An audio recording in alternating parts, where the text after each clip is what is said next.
Hello guys, this is Jithu zone സ്റ്റൈൽസിൻ്റെ പുതിയൊരു വീഡിയോയിലേക്ക് എല്ലാവർക്കും സ്വാഗതം. നമ്മൾ കുറച്ച് ദിവസമായില്ലേ കണ്ടിട്ട്.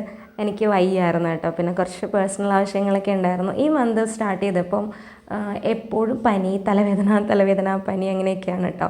അപ്പോൾ അതുകൊണ്ടാണ് വീഡിയോ ഇടാൻ പറ്റാതിരുന്നത്. പിന്നെ ഇത് രാവിലെ കഴിക്കാൻ പുട്ടും മുട്ടക്കറിയും ചായയായിരുന്നു കേട്ടോ. ഈ മുട്ടക്കറിയും പുട്ടും നല്ല അടിപൊളി കോമ്പിനേഷനാണ്. ആ മുട്ടക്കറിയുടെ ഗ്രേവിയും അധികം തേങ്ങാപ്പീരിട്ട് പുട്ടൊക്കെ ഇങ്ങോട്ട് തിരുമ്മി കഴിപ്പിക്കുമ്പോഴല്ല, കഴിക്കുമ്പോൾ കിട്ടുന്ന ആ ഒരു ഫീൽ, ഒരു സുഖം അടിപൊളി കേട്ടോ. നല്ല അടിപൊളി ടേസ്റ്റാണ്. എനിക്ക് ഭയങ്കര ഇഷ്ടമാണ്. അപ്പോൾ മുട്ടയേക്കാൾ ഇഷ്ടം പുട്ട് മുട്ടയാണ്. പിന്നെ ഒരു പഴുത്ത മാങ്ങ ഫ്രിഡ്ജിലുണ്ടായിരുന്നതുകൊണ്ട്, പാലുണ്ടായിരുന്നതുകൊണ്ട് നമ്മൾ മാംഗോ മിൽക്ക് ഷേക്ക് അങ്ങനെ ഉണ്ടാക്കി കുടിച്ചു.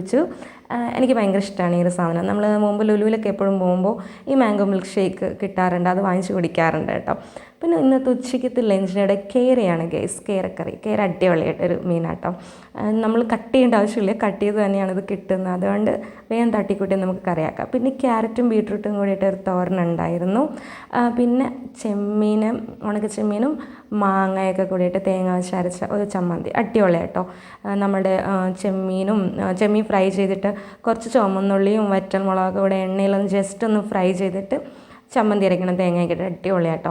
ഈ കേരക്കറി അധികം മുളകൊന്നും ഇടാണ്ട് കുറച്ച് തക്കാളിയൊക്കെ സെറ്റ് ചെയ്തിട്ട് വഴറ്റിയിട്ടൊക്കെ ചേർക്കുകയാണെങ്കിൽ അടിപൊളിയാണ്. ഞാൻ അങ്ങനെയാണ് സെറ്റ് ചെയ്തിരിക്കുന്നത്. അടിപൊളി കറിയാട്ടെ, നല്ല അതായത് എനിക്കിഷ്ടമുള്ള കറിയാണ് വീട്ടിലുള്ളത് എന്നുണ്ടെങ്കിൽ ഒരുപാട് ചോറുണ്ണണമെന്ന് അതിയായ ആഗ്രഹമുണ്ട്, ആക്രാന്തമുണ്ട്, പക്ഷെ കഴിക്കാറില്ല. ലിമിറ്റഡ് ആണ്. ഒരുപാട് കഴിക്കണമെന്ന് ആഗ്രഹമുള്ളൊരു കൂട്ടത്തില്ല, പക്ഷെ അത്രയൊന്നും ഹെവി ആയിട്ട് കഴിക്കാൻ പറ്റത്തില്ല. അങ്ങനെയാണ് ഈ പ്ലേറ്റ് നിറച്ചെടുത്തത്, പക്ഷെ അത് കഴിച്ചിട്ടുണ്ടായിരുന്നില്ല. എന്തല്ലേ, എന്നെപ്പോലെ ഭക്ഷണത്തോട് ആക്രാന്തമുള്ള നിങ്ങളാരെങ്കിലും ഉണ്ടോ? പിന്നെ ഈവനിങ് കഴിക്കാനായിട്ട് നമ്മുടെ അമ്മച്ചിമാരുടെ കടയിലെ പഴംപൊരിയാണ് കേട്ടോ. ആസ് യൂഷ്വൽ ആ പഴംപൊരിയുടെ മാവ് അങ്ങോട്ട് ഫ്രൈ ആയിട്ടുണ്ടായിരുന്നില്ല. പിന്നെ നമ്മുടെ പരിപ്പുവടയുടെ പേര് മാത്രമേ ഉള്ളൂ, പരിപ്പുവടയ്ക്ക് വേറൊരു കോലമായിരുന്നു. നന്നായിട്ട് ഫ്രൈ ആയിട്ടുണ്ടായിരുന്നു. പിന്നെ ചൂട് ചായ ഉണ്ടായിരുന്നു കേട്ടോ. ആ മാവ് അങ്ങോട്ട് മാറ്റിയിട്ട് കഴിച്ചില്ലെങ്കിൽ നല്ല വയറുവേദന വരും.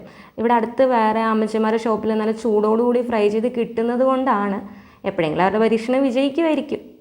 അങ്ങനെ നമ്മളൊക്കെ ഓരോ പരീക്ഷണ വസ്തുക്കളായിരുന്നു ഗൈസ്. പിന്നെ നമ്മൾ ഈവനിങ്ങിൽ കഴിക്കാനായിട്ട് നൈറ്റിൽ മാങ്ങയും തേങ്ങ അരച്ച് മാങ്ങ ഇട്ട് വെച്ച് നല്ല മത്തി പറ്റിച്ചതായിരുന്നു കേട്ടോ. അടിപൊളി ടേസ്റ്റായിരുന്നു കേട്ടോ. നല്ല നെയ് മത്തിയായിരുന്നു. ഇപ്പോൾ ഈ മഴ സീസണൊക്കെ ആയതുകൊണ്ട് നല്ല നെയ് മത്തി കിട്ടും. അതിൻ്റെ ആ ഒരു കറി മാത്രം മതിയായിരുന്നു കേട്ടോ. ശരിക്കും പറഞ്ഞാൽ ചോറുണ്ണാനായിട്ട് നല്ല ചൂട് ചോറിൽ ഈ കറി അഴിച്ച് കഴിക്കാൻ അടിപൊളി ടേസ്റ്റായിരുന്നു കേട്ടോ. പിന്നെ അതിൻ്റെ കൂടെ വേറെ കറികളായിട്ടുണ്ടായിരുന്നത് പീച്ചിങ്ങയും പരിപ്പും കൂടെ ചാറ് വെച്ചിട്ടുണ്ടായിരുന്നു. പിന്നെ നമ്മുടെ ബീൻസ് തോരൻ ഉണ്ടായിരുന്നു കേട്ടോ. ക്യാറ്റ് തീർന്നു കണ്ട് പിന്നെ ബീൻസ് മാത്രമായിട്ട്. അപ്പോൾ അത്രയേ ഉള്ളൂ. അടുത്തൊരു വീഡിയോയിൽ കാണാം. ടാറ്റാ.